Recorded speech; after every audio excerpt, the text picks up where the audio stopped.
My name is Denny Cornett. My dad was named Denny Cornett, and my son's named Denny Cornett.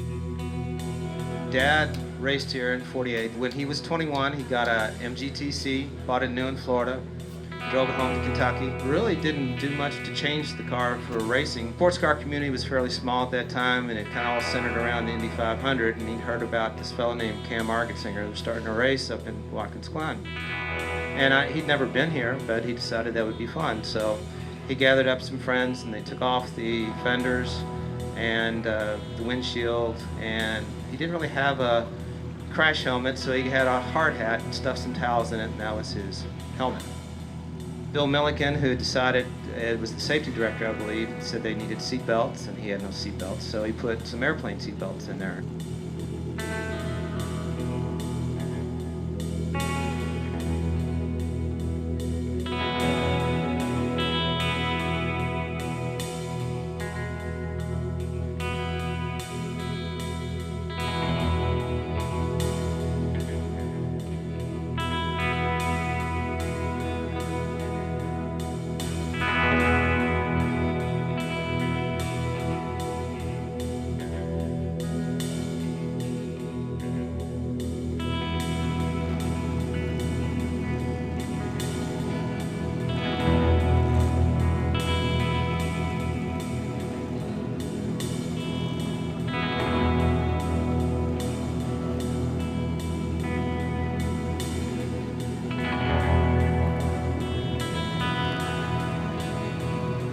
He arrived in Watkins Glen, did practice, and was ready to go. And so, first race, he gets through Stone Bridge and rolls his car upside down, of course, and he sees feet walking around the car, and he hears voices saying, "I wonder if he's dead."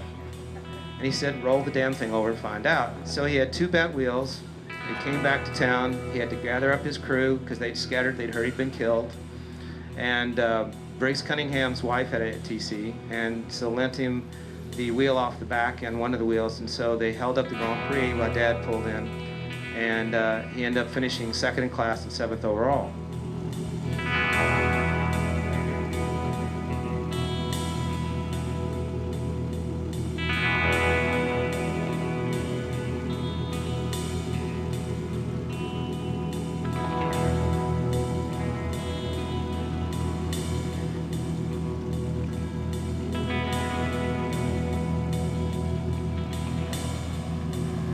He came back in 49 and 50 and 51 and 52.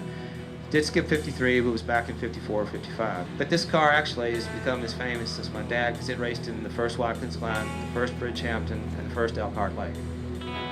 So this was where my dad got to come back when vintage started. He was always 22 when he was up here. He wanted to be buried in his little stone marker out on the street out there. And so we've kind of continued that tradition of bringing the car back.